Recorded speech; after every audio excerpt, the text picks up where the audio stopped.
Ahora en Científicos e Industria Argentina quiero presentar, estuvo varias veces en el programa, solo que yo no tengo claro que las personas cuando están mirando Científicos e Industria Argentina o cuando estamos viviendo en la Argentina en particular, tengamos noción de las personas que cohabitan con nosotros. Juan Pablo Paz es doctor en física, pero además ha sido distinguido con el premio al investigador de la Nación, premio que en algún momento le fuera entregado también al doctor Alberto Kornblit. Ahora, Juan Pablo ha hecho una cantidad de aportes que yo no puedo hacer justicia porque yo no tengo noción de la profundidad de sus aportes, del espesor de sus aportes, porque para eso hay que ser físico y yo no lo soy. Lo que sí puedo hacer es corroborar que en la historia, porque yo a Juan Pablo lo conozco desde muy joven, ¿no? ¿En qué año habrás entrado en Exactas? Y yo entré en el año 78 y cursé en el segundo cuatrimestre de 78, vos dabas las teóricas de Geometría 1 y demostrabas los teoremas de Taquito, decías. Bueno, y decía de Taquito, decime que no. Sí, ya en esa época estabas en el mundo del fútbol. El mundo del fútbol. Entonces todos los estudiantes te mirábamos ahí como... Bueno, el hecho es que Juan Pablo, después del 78, le fue bastante bien. Pero una manera, y yo siempre quiero señalar esto, hay muchas formas de medir la incidencia que una persona tiene, qué tipo de huella deja cuando va viviendo. Juan Pablo, aparte de ser investigador, vive en la Argentina, está en la facultad, ha estado varias veces afuera también, en lugares muy trascendentes, pero esencialmente tiene un compromiso con la sociedad que lo rodea. Yo tengo anotado acá que dice que fueron citados sus trabajos más de 3.400 veces. Lugar de privilegio en la Argentina. En la Argentina. ¿Quiénes tienen más citas? Alberto debe estar ahí, digamos, no lo sé. Y también hay un médico cuyo nombre ahora se me escapa y es... No sé, no cuento. No contás, no los contás. No pero sé, entendés no sé bien lo que digo. Sí. Bueno, esa es una manera que tienen también los científicos para entender un poco de cuándo se trata, cómo se trata, el aporte que han hecho y de qué tipo de lugar tiene dentro de la ciencia. Bueno, Juan Pablo, ahora contame después de esta presentación, ¿qué estás haciendo ahora? ¿En qué estás trabajando? Porque te voy a decir con qué te emparento a vos ahora. Con la computadora cuántica. Algo así como, digamos, una computadora cuántica sería la que permitiría, si se desarrollara, por ejemplo, que todo el sistema financiero colapsaría porque toda la criptografía que existe hasta hoy, o sea, todos los passwords, todo lo que tenga que ver con con los cajeros automáticos, toda la seguridad que existe hoy en Internet, si se desarrollara esta computadora cuántica, creo que caería todo. ¿Es así?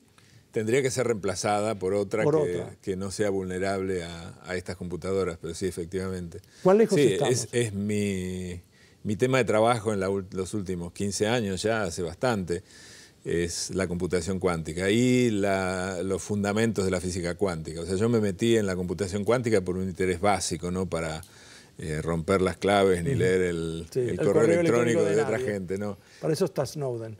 Claro, bueno, digamos, de hecho eso se hace sin computadoras cuánticas, pero lo hacen gente muy poderosa. El tema de si hubiera computadoras cuánticas lo podría hacer cualquiera. O los que tuvieran una computadora cuántica. Claro. Y yo trabajo en investigaciones sobre la física de las computadoras cuánticas, tanto desde el punto de vista de cómo construirlas, o sea, de investigar algunas tecnologías, sobre todo fotónicas, que tienen que ver con el manejo de la luz, aprovechando la naturaleza cuántica de la luz, la manipulación de fotones individuales para procesar información, como en la pregunta de si tuviéramos computadoras cuánticas, ¿qué podríamos hacer con ellos? Y sobre todo en los últimos años, está claro que hoy en día yo diría que es muy probable que haya computadoras cuánticas dentro de unos 10, 15 años. O sea, me parece que es factible que existan.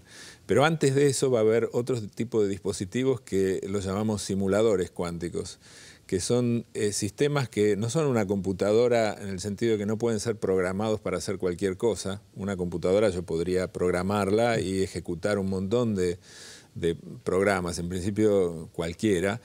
Estos simuladores son como computadoras limitadas de propósito específico que tienen como fin la simulación, por eso se llaman simuladores, de otros sistemas físicos. Es decir, yo puedo crear en el camino de crear una computadora cuántica voy a crear objetos que yo los voy a poder programar para que funcionen como pequeños universos en donde yo puedo dictar las leyes de la física que rigen y contrastar contra la naturaleza. O sea, una de las cosas que la ciencia hace, obviamente, es hacer modelos que tienen una capacidad predictiva, predicen resultados de experimentos que no se han hecho, y luego uno hace los experimentos y los verifica. Pero ese paso de predecir el resultado de los experimentos a partir de modelos muchas veces es muy difícil.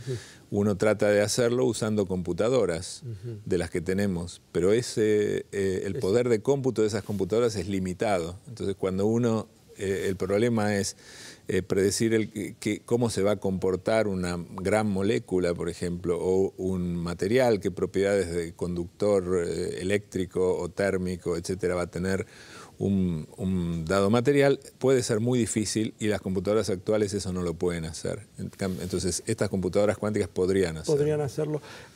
Juan Pablo, en la cantidad de años que llevas en la facultad, has dado muchísimas clases. ¿Hay algo que has enseñado distinto porque la física cambió? Sí, yo en los últimos 2 o 3 años estoy cambiando el curso totalmente que doy. Yo ahora justamente estoy dando el curso de física cuántica, que en la facultad se llama Física Teórica 2, y lo cambié. Estoy escribiendo un libro y lo cambié sobre la base de los trabajos que se hicieron en la última década y que dieron lugar al Premio Nobel de 2012, que lo recibieron Serge Haroche y Devin Wineland por la manipulación, por el desarrollo de técnicas que permiten la manipulación de sistemas cuánticos individuales. Es decir, yo hoy soy capaz de, no yo porque no tengo todavía la tecnología, y uno de mis sueños de los próximos 5 años, diría yo, es que eso se pueda hacer acá, en la Argentina. Yo quiero eso, ¿no? Y para eso he mandado estudiantes que están haciendo carreras brillantes en otros países, en grupos de punta, acá, con el objetivo de traerlos. Yo quiero eso. Creo que aposté al mediano plazo y espero no haberme equivocado. ¿Y dónde están? ¿Dónde los mandaste? Por ejemplo, te iba a decir, uno de ellos está ahora comenzando a trabajar con Haroche, con Serge Haroche en París. Otros están en grupos en donde se manipulan iones, de trampas de iones en Alemania o en Austria, otros en Estados Unidos. Son 4 o 5, no son tantos, 5. Pero bueno, la manipulación de átomos individuales de a uno era como una especie de sueño, parecía ciencia ficción.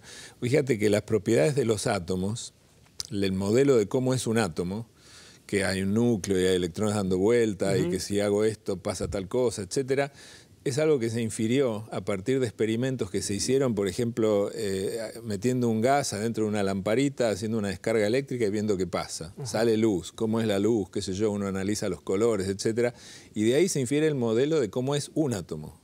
Pero nunca tuviste un átomo, tuviste billones y billones y billones y billones de átomos. Un 1 con 23 ceros, esa es la cantidad de átomos que hay ahí, ¿no? 10 a la 23. Pero hoy se pueden manipular átomos de a uno. O sea, vos me pedís, no lo voy a poder hacer yo por más plata que me des, ¿no?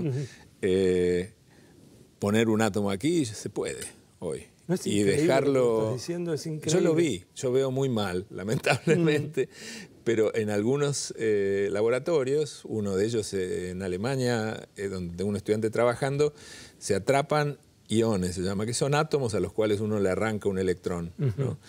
Y entonces hay trampas de iones en donde uno ubica un ion y se queda ahí y vuelve al día siguiente y está ahí. Uno le puede poner nombre y decirle, bueno, sos mi ion favorito, y uno hace experimentos con ese pobre ion que está siempre ahí. Entonces uno puede ver cómo es un átomo y uno puede observar. Lo que yo vi fue, no ves el átomo, pero vos podés hacer cosas como para que el átomo emita luz. Con lo cual sabés que está. Vos podés ver la luz emitida por un único átomo. Eso es increíble. Y se puede ver con el ojo desnudo para cierto tipo de átomos que emiten una luz de un color que podemos ver, verde es, y lo puede ver. Entonces todo eso es realmente nuevo. Lo que cambió en las últimas décadas es que muchos de esos experimentos que en los libros, yo cuando estudié mecánica cuántica, ya por la época de los principios de los 80, eran experimentos imaginarios. En los libros de mecánica cuántica se apela mucho a ese recurso de supongamos que hacemos tal cosa, pero esa es una suposición que es ciencia ficción. Ciencia ficción, es decir, no sé, bueno, hoy esas cosas se pueden hacer. Hablando de ciencia ficción, también la teletransportación es algo que eso te iba a preguntar. se puede hacer. ¿Se puede hacer? Sí, pero a escala muy pequeña. De ¿Querés hecho, acá explicar lo que nosotros, en los últimos 5 años, otra de las satisfacciones que tuve, que puedes estar o no, no sé, vinculada a este premio, pero que el premio no es solo mío, sino es de un montón de gente con la que yo trabajo, sobre todo en la última década. Armamos un laboratorio de fotónica cuántica que queda en CITEDEF, al lado de Tecnópolis, en el cual se han hecho experimentos de teletransportación, pero de teletransportación de cosas muy chiquitas. ¿Por qué no definís lo que es la teletransportación brevemente para poder transportar esto de acá a acá? Claro. Se autodestruye acá y se reconstruye acá. Claro, esa es la versión mágica, digamos, la que se aparece en las películas. En las películas o en las series, que es como vos querés viajar a un planeta, entonces la imagen es que de repente vos tintineás, desapareces y apareces ahí. Eso no se puede, lamento informarte. No se va a poder nunca. No, porque la materia no va a aparecer de la nada. Ajá. Entonces vos antes para teletransportar, tenés que crear una máquina teletransportadora. Entonces esa máquina lo que tiene que tener es un recurso que a vos te va a servir para viajar al otro lado. Y ese recurso es materia que se distribuye entre el lugar de partida y el lugar de llegada. Y esa materia tiene que estar preparada de manera muy especial, en un estado que es permitido por la mecánica cuántica, que se llama estado entrelazado. Esas dos partes de un todo tienen que estar enganchadas una con otra, pese a que en el medio no haya nada, ¿no? No es que hay un hilito ni nada por el estilo. Como un Wi-Fi. Claro, fueron creadas juntas, se separaron, pero todavía se acuerdan de las propiedades del otro de una manera muy fuerte. Entonces vos entrás en la máquina teletransportadora, te pones en contacto con uno de los miembros de ese par. Ahí sí tintineás y te haces pelota, porque desapareces y reapareces en otro pero lugar. La forma en la que desapareces es, ahí se hace un experimento en donde se miden propiedades del conjunto formado por vos y por la materia que estaba ahí en el punto de partida. Se miden propiedades colectivas de los dos objetos, vos y ese otro. En ese proceso vos desaparecés, perdés tu humanidad. Y de ese experimento se saca información. Los resultados con los que se obtienen en esta estación se mandan a la otra y con esos resultados sobre la otra materia se hacen manipulaciones, que es como una receta. Si obtengo tal resultado, hago tal cosa. Si obtengo tal otro, hago tal otro. Es un menú que está prefijado. Y como resultado de eso, vos apareces del otro lado. Eso se puede hacer, pero imagínate que hacerlo, el número de resultados que tiene el experimento que vos tenés que hacer en la estación de partida depende de la complejidad del objeto que vos quieras teletransportar. Y se ha teletransportado átomos de a uno. Antes de despedirte, quiero preguntarte cuál es el estado A de la física en la Argentina, B, mirá vos qué parte, me van a matar porque me han hecho todas las señas imaginables, si has vivido esta década de una manera particular dentro del mundo de la ciencia.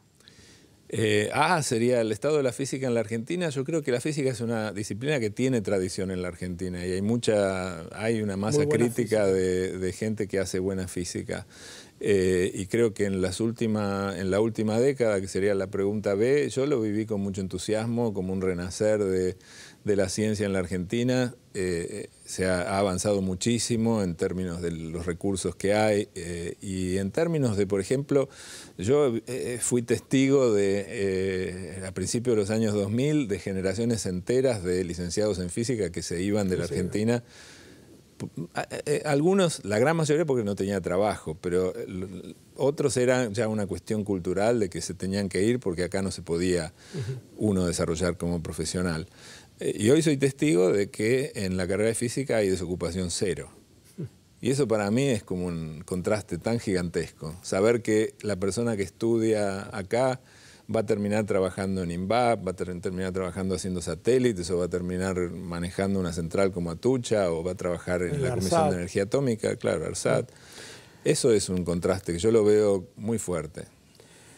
Juan Pablo Paz, entonces, tiene el premio Jusay a la trayectoria y además ha recibido la distinción de investigador de la Nación.